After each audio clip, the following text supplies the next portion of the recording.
concise account of the Great War between the Empire and the Aldmeri Dominion by Legate Justinius Quintus. Much of what is written in this book is pieced together from documents captured from the enemy during the war, interrogation of prisoners, and eyewitness accounts from surviving soldiers and imperial officers.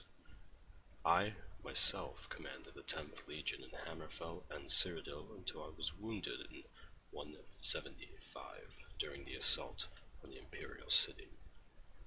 That said, the full truth of some of the events may never be known. I've done my best to fill in the gaps with educated conjectures based on my experience as well as my hard-earned knowledge of the enemy. The Rise of the Thalmor. Although it is not well known, Somerset Isle suffered from the Oblivion Crisis as much as Cyrodiil did. The elves made war upon the Oblivion invaders, occasionally even crossing over to close down Oblivion gates. As a nation, they had more successes than Cyrodiil did, although the limitless Daedric hordes made the outcome a foregone conclusion. The Thalmor had always been a powerful faction within the Somerset Isle, but had also always been a minority voice. During the crisis, the Crystal Tower was forced to give the Thalmor greater power and authority. Their efforts almost certainly saved Somerset Isle from being overrun. They capitalized on their successes to seize total control in the Fourth Era, 22. They renamed the nation Alinor, which harkens back to an earlier age before the ascendancy of man. Most people outside of the Aldmeri Dominion still call it Somerset Isle, either out of peevishness or ignorance. In the year 29 of the Fourth Era, the government of Valenwood was overthrown by Thalmor collaborators and a union with Alinor was proclaimed. It appears that Thalmor agents had formed close ties to certain Bosmeri factions even before the Oblivion Crisis. The Empire and its Bosmer allies, caught completely off guard, were quickly defeated by the much better prepared Altmer forces that invaded Valenwood on the heels of the coup. Thus, the Aldmeri Dominion was reborn. Shortly afterward, the Aldmeri Dominion severed all contact with the Empire. For 70 years they were silent. Most scholars believe there was some sort of internal strife in Alinor, but very little is known of the factional struggles that went inside the Dominion while the Thalmor consolidated its power in Somerset and Valenwood. In Fourth Era, 98, the two moons, Maser and Secunda, vanished. Within most of the Empire, this was viewed with trepidation and fear, and elsewhere it was far worse. Culturally, the moons are much more influential to the Khajiit. After 2 years of the Void Nights, the moons returned.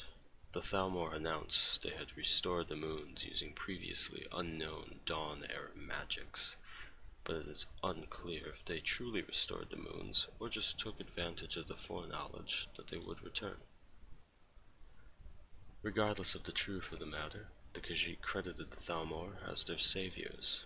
Within 15 years, imperial influence elsewhere had so diminished that the Empire was unable to respond effectively to the coup of 115 in the Fourth Era, which dissolved the Elsewhere Confederacy and recreated the ancient kingdoms of Anaquina and Palatine as client states of the Aldmeri Dominion. Once more, the Empire failed to stop the advance of Thalmor power. When Titus Mede II ascended to the throne in Fourth Era 168, he inherited a weakened empire. The glory days of the Septims were a distant memory. Valenwood and elsewhere were gone, ceded to the Thalmor enemy. Blackmarsh had been lost to imperial rule since the aftermath of the Oblivion Crisis. Morrowind had never fully recovered from the eruption of Mount Vardenfell. Hammerfell was plagued by infighting between crowns and forebears. Only High Rock, Cyrodiil, and Skyrim remained prosperous and peaceful. Emperor Titus Mede had only a few short years to consolidate his rule before his leadership was put to the ultimate test. The war begins. On the 30th of Frostfall, 4th Era, 171, the Aldmeri Dominion sent an ambassador to the Imperial City with a gift in a covered cart and an ultimatum for the new emperor. This long list of demands included staggering tributes, disbandment of the Blades, outlawing the worship of Talos, and ceding large sections of Hammerfell to the Dominion. Despite the warnings of his generals of the Empire's military weakness, Emperor Titus Mede II rejected the ultimatum. The Thalmor ambassador upended the cart, spilling over 100 heads onto the floor, every Blades agent in Somerset and Valenwood. And so began the Great War, which will consume the Empire and the Aldmeri Dominion for the next 5 years. Within days, Aldmeri armies invaded Hammerfell and Cyrodiil simultaneously. A strong force, commanded by the Thalmor general Lord Nafriffin, attacked Cyrodiil from the south, marching out of hidden camps in northern Elsewhere and flanking the Imperial defenses along the Valenwood border. Leowyn soon fell to the invaders, while Breville was cut off and besieged. At the same time, an Aldmeri army under Lady Arenelia crossed into western Cyrodiil from Valenwood, bypassing Anvil and Foch and crossing into Hammerfell. Smaller Aldmeri forces landed along the southern coastline of Hammerfell. The disunited Redguard forces offered only scattered resistance to the invaders, and much of the southern coastline was quickly overrun. The greatly outnumbered Imperial legions retreated across the Alakir Desert in the now famous March of Thirst. 4th Era, 172 to 173. The Aldmeri advance into Cyrodiil. It appears now that the initial Aldmeri objective was in fact the conquest of Hammerfell, and that the invasion of Cyrodiil was intended only to pin down the Imperial legions while Hammerfell was overrun. However, the surprising initial success of Lord Nariffin's attack led the Thalmor to believe that the Emperor was much weaker than they had thought. The capture of the Imperial City itself and the complete overthrow of the Empire thus became the primary objective of the next 2 years. As we know, the Thalmor nearly achieved their objective. It was only because of our Emperor's determined leadership during the Empire's darkest hour that this disaster was averted. During 172, the Aldmeri advanced deeper into Cyrodiil. Breville and Anvil both fell to these invaders, and by the end of the year, Lord Nariffin had advanced to the very walls of the Imperial City. There were fierce naval clashes in Lake Rumar and along the Niben as the Imperial forces attempted to hold the eastern bank. In Hammerfell, the Thalmor were content to consolidate their gains as they took control of the whole southern coastline, which was in fact their stated objective in the ultimatum delivered to the Emperor. Of the southern cities, only Hagaeth still held out. The survivors of the March of Thirst regrouped in northern Hammerfell, joined by reinforcements from High Rock. In the year 173, they saw stiffening Imperial resistance in Cyrodiil, but the seemingly inexorable Aldmeri advance continued.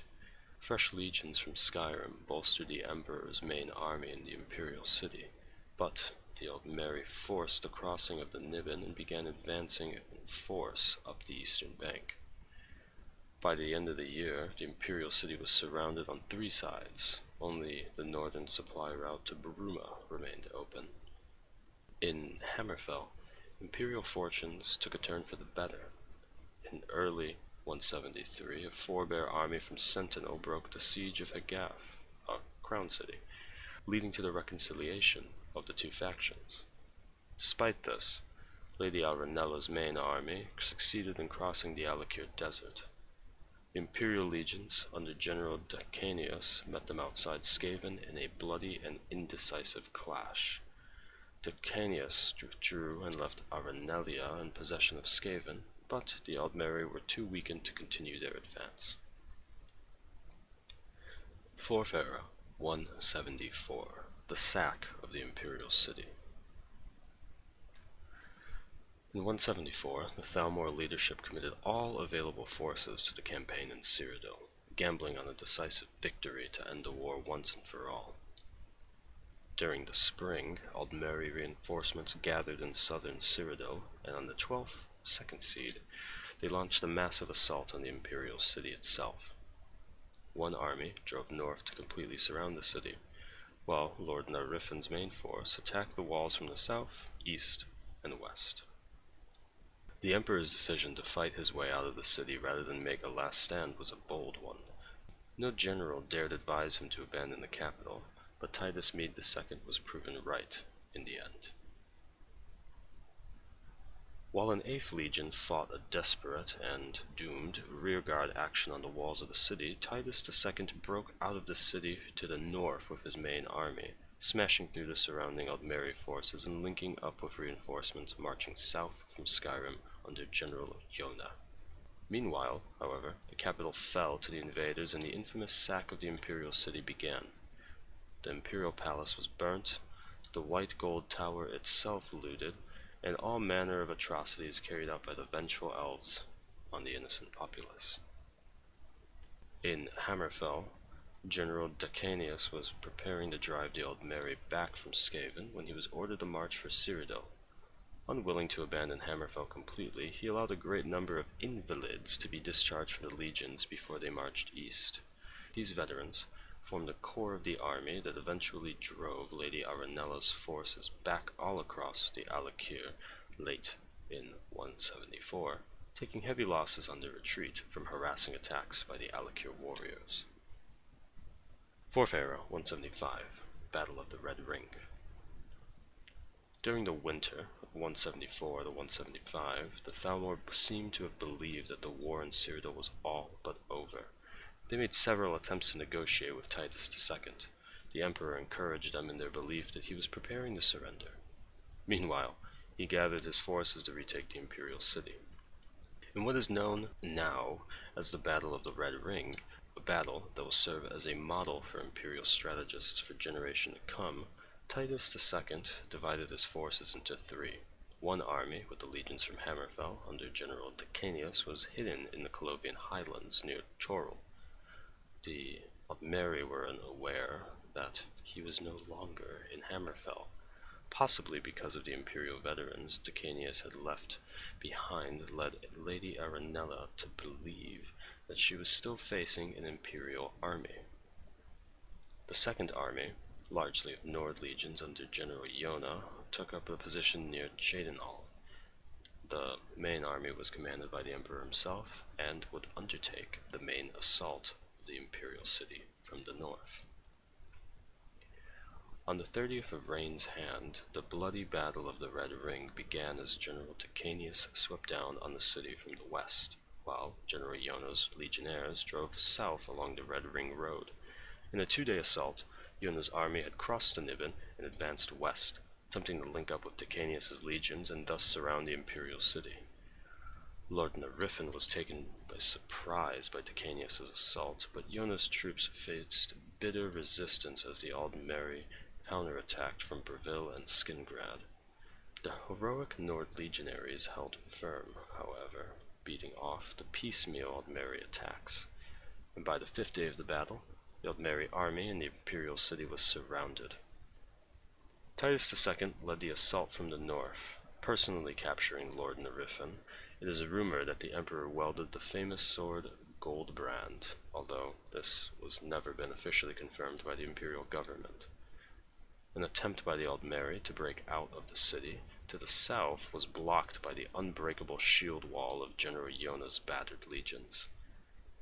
In the end, the main Aldmeri army in Cyrodiil was completely decimated. The Emperor's decision to withdraw from the Imperial City in 174 was bloodily vindicated. Lord Nariffin was kept alive for 33 days, hanging from the White Gold Tower. It is not recorded where his body was buried, or if it was buried at all. One source claims he was carried off by a winged Daedra on the 34th day. The White Gold Concordat and the End of the War. Although victorious, the Imperial armies were in no shape to continue the war. The entire remaining Imperial force was gathered in Cyrodiil, exhausted and decimated by the Battle of the Red Ring. Not a single legion had more than half of its soldiers fit for duty. 2 legions had been effectively annihilated, not counting for the loss of the 8th during the retreat from the Imperial city.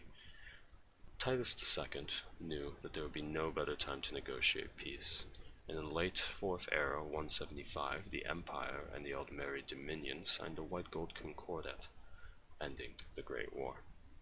The terms were harsh, but Titus II believed it was necessary to secure peace and give the Empire a chance to regain its strength.